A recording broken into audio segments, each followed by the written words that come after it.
Zach Wilson's back in the starting lineup for the Jets as they take on the Houston Texans. Can he spark a Jets revival? Do we want him to? These are the questions we'll tackle today on Locked On Jets. You are Locked On Jets, your daily New York Jets podcast. Part of the Locked On Podcast Network, your team every day.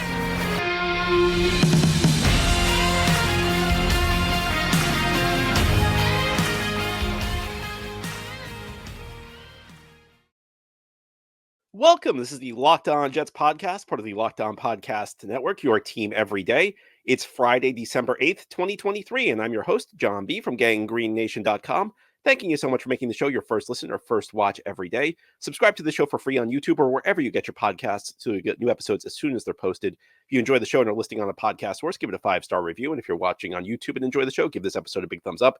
It helps us out and helps other Jets fans find Locked On Jets.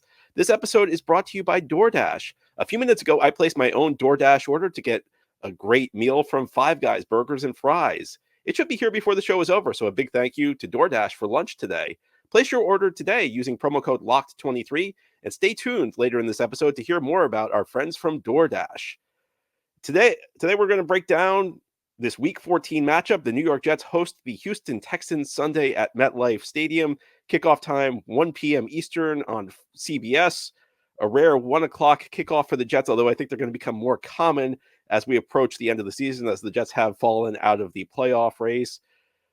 A game that, when the season started, I think a lot of us were looking at what should have been a pretty easy Jets win. And now I think on the other side, the Houston Texans may be looking at this as a trap game. And New York Jets have a new quarterback. It's the old quarterback, Zach Wilson, back in the lineup. Remember a couple weeks ago when people were saying he's played his last snap for the Jets? Well, now he's the starting quarterback for this week, and I think the Jets are hoping for the rest of the season, as the whole Tim Boyle saga did not play out the way the Jets were hoping it would. In fact, the Jets cut Tim Boyle. I mean, I've seen this before. I saw it a couple of years ago with Luke Falk, where you start a game one Sunday for the Jets, and you play so bad that you actually not only get benched, you play yourself off the roster entirely. So what has Zach Wilson learned on his 2 weeks on the bench? I'm guessing not a whole lot.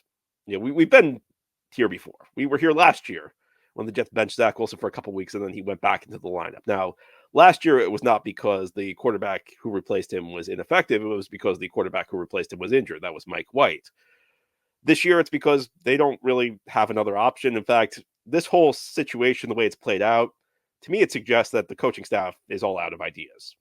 It's like, because they're going back to a guy 2 weeks ago. They said, we can't play this guy anymore. And now he's the savior. And we're seeing this a lot.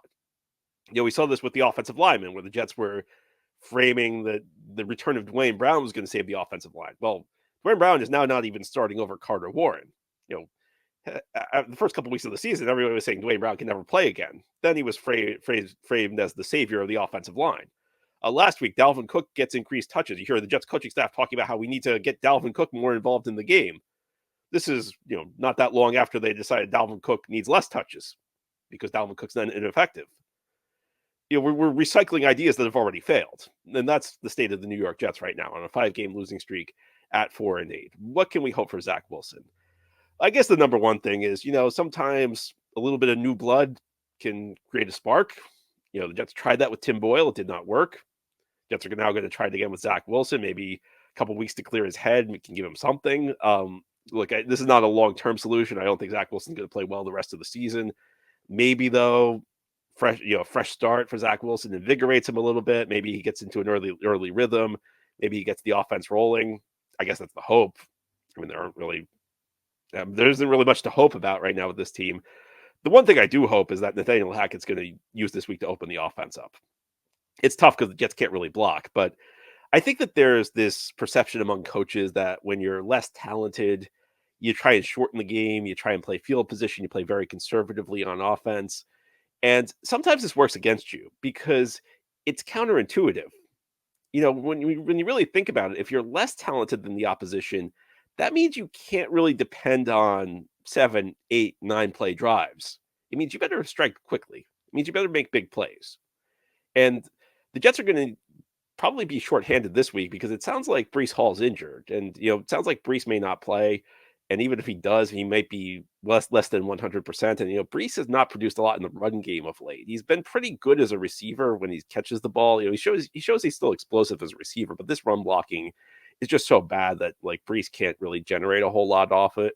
So your big playability in the run game is pretty much gone, which means you have to lean into the passing game. It's tougher because big passing plays require protection, and the Jets can't really protect their quarterback no matter who it is right now. So, I think you lean more into play action. You build your deep passing game off the play action game. And that's something a lot of teams do. I mean, it's a staple of the whole Shanahan offense, where a lot of the deep shots are built off play action because it slows the pass rush down.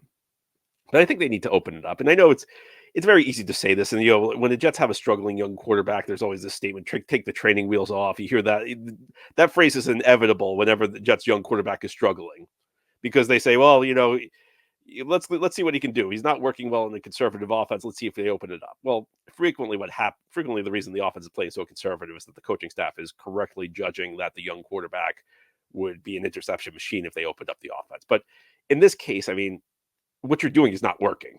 This ultra conservative offense, try and win the game on defense. It's been failing for a month and a half now. You have to try something new.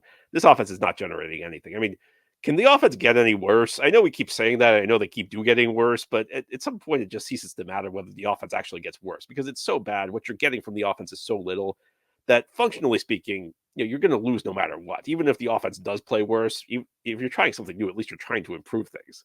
And if you get a worse result, well, losses all count the same, no matter how much worse the offense gets. And I think at some point you just have to try and get some, coax some life out of Zach Wilson. Try and get something out of him. Try and get some sort of spark, something that can get him going a little bit. So I think the Jets should not play conservatively on offense. I think they should try and utilize the speed guys that they have. I mean, I don't know how much talent Xavier Gibson really has. He did a nice game last week. I don't know how much talent Izzy Abanikanda has. I know he's the new flavor of the month. And he should be playing over Dalvin Cook. I'm with you there. If you're saying Izzy should be playing over Dalvin Cook, I'm totally in your corner on that. I don't know how much better Izzy's going to be, especially with this run blocking, but you got to play to your strengths. You got to play to the strengths of your players. The Jets do at least have a couple young guys with speed. They may not have much else, but they've got speed. Try and get them the ball in space. Try and dial up some deep shots off play action. Try and make things as simple as possible for Zach Wilson. That means increasing the number of run pass options. I did an article yesterday on ganggreenNation.com. Stumbled upon this stat. The Jets have the third lowest run pass option rate in the NFL, according to Football Reference. So do everything. This Nathaniel Hackett should channel his inner George Costanza in this one. If you ever saw Seinfeld, his character George Costanza was having a lot of trouble in all aspects of his life, whether it was his work, his career, whether it was his dating life. And he just decided this one episode he was going to do the opposite of his initial instinct, because everything he was trying was wrong. So therefore, the opposite must be right. He ended up having a lot of success. He ended up getting a job with the New York Yankees in that episode. Nathaniel Hackett needs to channel his inner Costanza, because whatever he's trying here is not working. So if his instinct is wrong, the opposite of his instinct must be right. If his instinct is to play extremely conservatively, to use old guys like Dalvin Cook, well, that's wrong. The opposite, playing young guys with speed, opening up the offense, being aggressive. I don't know if that's right, but certainly something needs to be changed. You can't keep doing what you're doing here. Now, head here on the Locked On Jets podcast, we're going to talk about whether this team can win games at this point. I think the Jets are the worst team in the NFL at the moment. They may not have the worst record, but the way they're playing right now, I'm not super convinced they could beat anybody.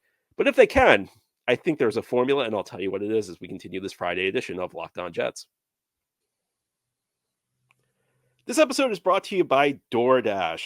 I placed an order for a burger, some fries, and a milkshake from Five Guys Burgers and Fries. Sometimes you just want a burger. Sometimes you just want some good Cajun fries. Five Guys delivers for that. And across the New York area, there are lots of great restaurants. You can get whatever you want from DoorDash. A Dasher will bring your meal right to you, so you don't have to cook, especially when you're watching the Jets on Sunday. You want a good meal. You want something tasty as you watch the Jets try and beat the Houston Texans. That's where DoorDash comes in. Just place your order. And also, we have a great deal for you. Right now, you can get up 50% off up to a $10 value when you spend $15 or more on your first order when you download the DoorDash app and enter code LOCKED23. Subject to change, terms apply. Again, that's 50% off a $10 value when you spend $15 or more on your first order when you download the DoorDash app and enter code LOCKED23. It's one word with no space, LOCKED, number 2, number 3. Subject to change. Terms apply. Thank you so much for making Locked On Jets your first listen or first watch every day. And a big shout out to you everydayers. This is a daily podcast covering the New York Jets. We have new episodes each day through the week, Monday through Friday. And you should also know that Locked On has launched the first ever national 24/7 sports streaming channel on YouTube. Locked On Sports Today is here for you 24/7, covering the top sports stories of the day with local experts of Locked On, plus national shows covering every league. Go to Locked On Sports Today on YouTube and subscribe to the first ever national sports 24/7 streaming channel. Now, today on Locked On Jets, we're breaking down Jets and Houston Sunday at MetLife Stadium. Jets trying to get out of this 5-game losing streak that they're in. You know, they're kind of out of the playoff race, but trying to salvage something, I guess, out of the season, maybe get a win here. I mean, it's tough. It's tough. I mean, this is not a situation where you can look and find some silver lining in a late season win, but I guess winning is better than losing. Maybe it is, maybe it isn't. We'll actually discuss that later in the show. Now our question is, how can the Jets win games? It's not easy with their offense. I mean, I think the offense is so untalented and so poorly coached that they're going to have a difficult time putting enough points on the board no matter what. So is there a formula for the Jets to win games? Well, of course, there's always a formula in the NFL. I mean, even the most hopeless team usually wins games. You know, I know we have a couple examples in history. The Lions went 0-16. The Browns went 0-16. But it's very hard to go winless through an entire NFL season. And in fact, the Jets have won 4 games. So clearly they can win games. So what's the formula for the Jets winning games? I think that obviously you lean on the defense. If you look at the Jets so far this season and their 4 wins, 3 of them, they forced at least 3 turnovers. And that shows you that what they did in the early part of the season was not sustainable. We talked about that even at the time. If you're an everydayer, you heard me talk about it in the early part of the season. The Jets could not keep winning games the way they were winning because the turnovers tend not to be consistent, even when you're a great defense. You can't live and die on turnovers as a defense. And that's what the Jets were doing. They were scoring points. They were setting up short fields for their offense, an offense that needed short fields. Maybe this will be a game where the Jets force a lot of turnovers, though. Maybe this will be the week because, it's been a while since the Jets forced, 3-4 turnovers. So maybe that's what you need. And I think that begins with generating pressure on C.J. Stroud. C.J. Stroud is an outstanding rookie quarterback, but he has not been nearly as good under pressure. It's not a surprise for a rookie. It's not a surprise really for any NFL quarterback. Stroud is averaging just under 10 yards per pass attempt when his pocket's kept clean. That falls to about 5.5, 5.6 when under pressure this year. So this is a very different quarterback when he's under pressure. And the Jets have pass rushers who can get to him. When you talk about the guys they have off the edge, JFM and Jermaine and Bryce Huff, and on the inside, Quinnen Williams, Jets can get to the quarterback. And they can get to the quarterback with 4. And that could lead to a tough spot for a young quarterback, especially one who's still kind of figuring out how to deal with pressure in this league, because there's a question, does he start forcing balls into tight windows? Well, first of all, I think the Jets defense has a lot of speed on it. The Jets defense can close windows tighter than a lot of other defenses. They can close windows quicker than a lot of other defenses. So that makes it tougher, but especially when you're under pressure, you make bad decisions. And the Jets also don't have to blitz to get home. A lot of pressures are generated by blitzing, which means that there's less defenders, there's more room, there are bigger windows in the back of the defense. Jets can get home rushing 4 and leaving 7 guys deep. So there aren't many open windows. So this actually could be a game where the Jets conceivably could force some turnovers, give their offense some short fields, and make it work that way. I think the other thing to watch in this game is, does Houston, and, we talked about this yesterday with John from Locked On Texans, so you can go check that out. Does Houston look past this game? Is this a trap game for Houston? It's crazy to say about a team like Houston that wasn't expected to be any good this year, but very conceivable they could look past the Jets. If you go back to 2020, when the Jets, LA Rams in December, it was just around this time of year. It was maybe a week or 2 later. When the Jets won that game in Los Angeles, it was clear the Rams did not take the Jets seriously in that game. Because down to a big lead in the first 2.5 quarters. Midway through the third quarter, the Rams started playing, and they almost came back and won. And you see this all the time in the NFL. Every single week you see a bad team beat a good team, and you say, how did that happen? Well, any given Sunday in the NFL, but sometimes good teams think that they're just going to show up and win by showing up. Sometimes they think that the other team's going to roll over, and it doesn't work that way in the NFL. And even a team like the Jets may have a good game in them. Even the Jets on a team that has so much struggles on offense, maybe they can find something. And I think the early part of the game can be important too, because you might be able to get on a little bit of a roll.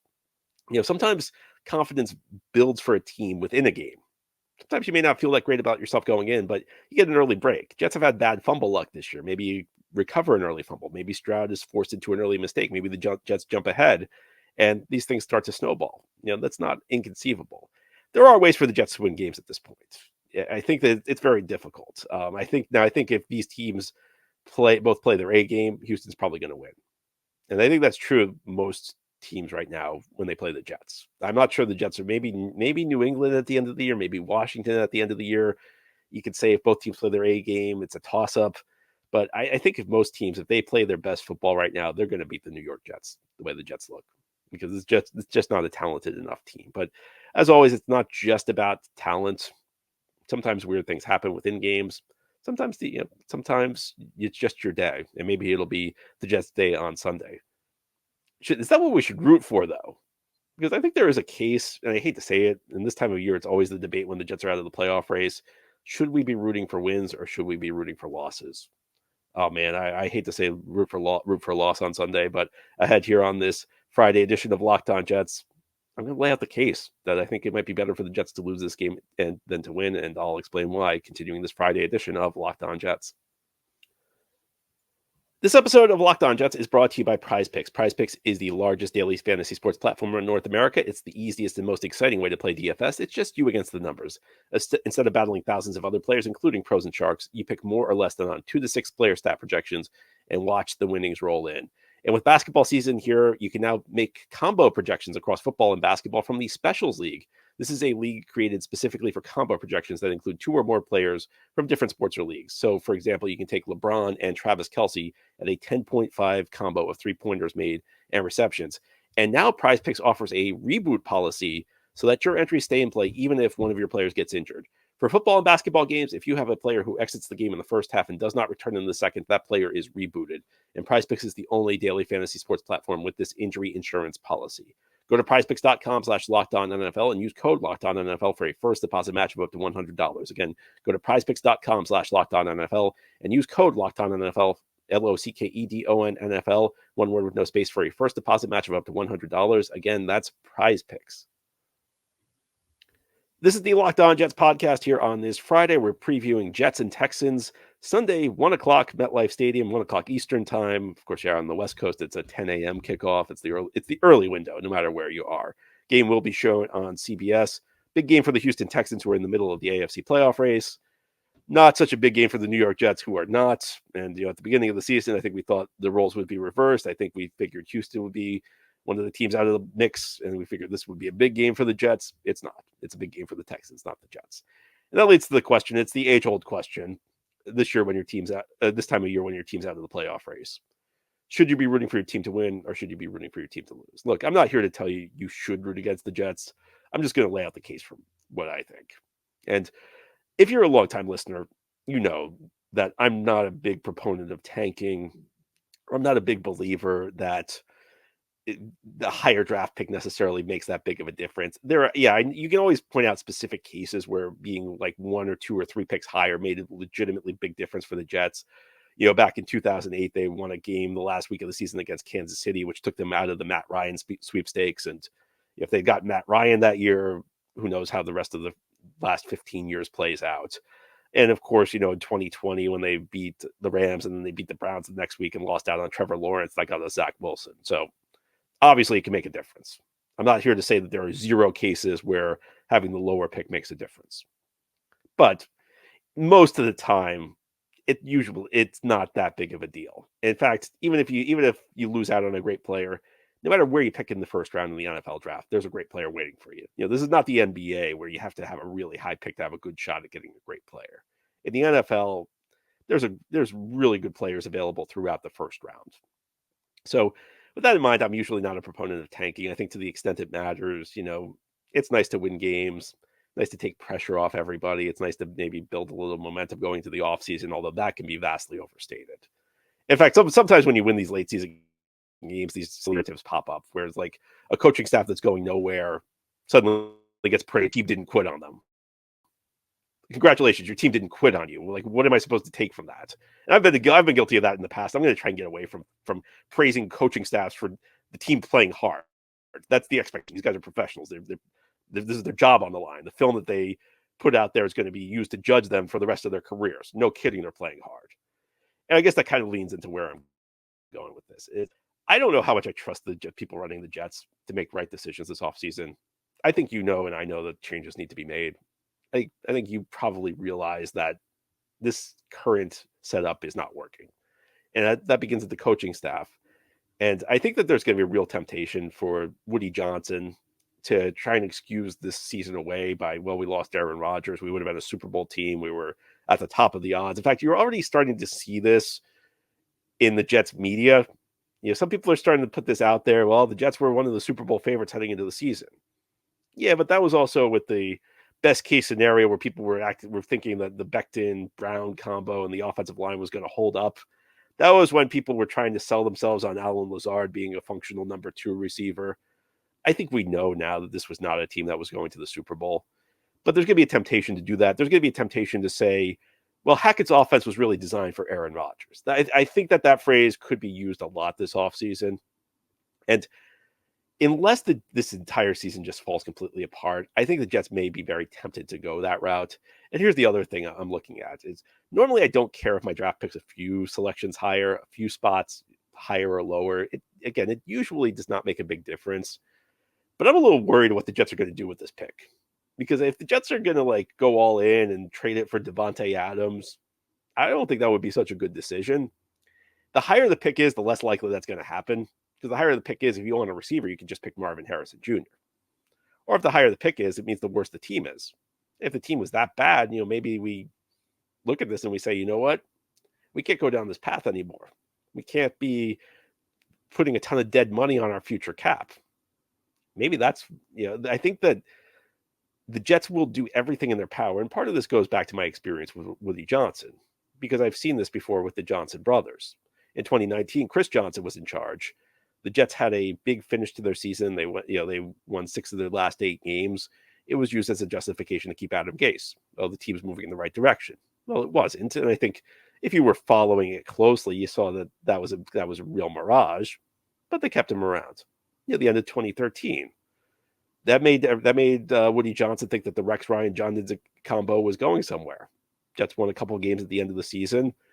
Rex stayed. Idzik and Rex were forced to work together, and it failed miserably. The next season, everything fell apart for the New York Jets.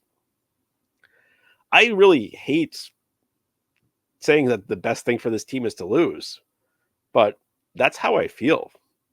And it's maybe maybe if you're saying I don't trust the owner to make the right decision, that's a sign that things aren't going to go well anyway. Well, maybe, but what are we doing here? We're trying to figure out how to get the Jets to make the best decisions possible. And I think at this point in time, wins would be almost vindication for the idea that the Jets are close. And they're not close. Not with this coaching staff. Not with this offense. And, if you don't think if you could fix an offensive line in one off season, it's not realistic to expect that. It'd be one thing if you think you could fix this receiving core after Garrett Wilson in one off season. Doing both of those things, it's just not something that's very realistic to hope for. So I look, if you want to root for the Jets, you're a Jets fan, go ahead, do what you want. But if you're asking me, do I think the best thing for this franchise is to go on a run right now when they're out of the playoff race? I would say no. Look, if the Jets were in the playoff race, of course you'd root for them. But the Jets are out. The season's lost. And the season's lost because the guys running the team are not good enough. And changes need to be made. And I think the best mechanism to get those changes is through losing right now. So, look, I'll analyze the games as objectively as I can. I'm not going to, get upset because somebody's playing well. I think that, you're a Jets fan. You certainly should feel free to go to the games. You should root for the team. But I think that probably better for the Jets to lose games right now. Anyway, that's all for today's episode. This has been the Locked On Jets podcast, part of the Locked On Podcast Network. Your team every day is our motto. As always, if you enjoy the show, hit the subscribe button where you're watching or listening so that you'll never miss an episode. If you're listening on a podcast source and enjoy the show, give it a 5-star review. And if you're watching on YouTube and enjoy the show, give this episode a big thumbs up. Helps us out, helps other Jets fans find the podcast. Hope you have a great weekend, everybody. Enjoy the game. We'll be back after it to talk about what happened between the New York Jets and the Houston Texans from MetLife Stadium this Sunday.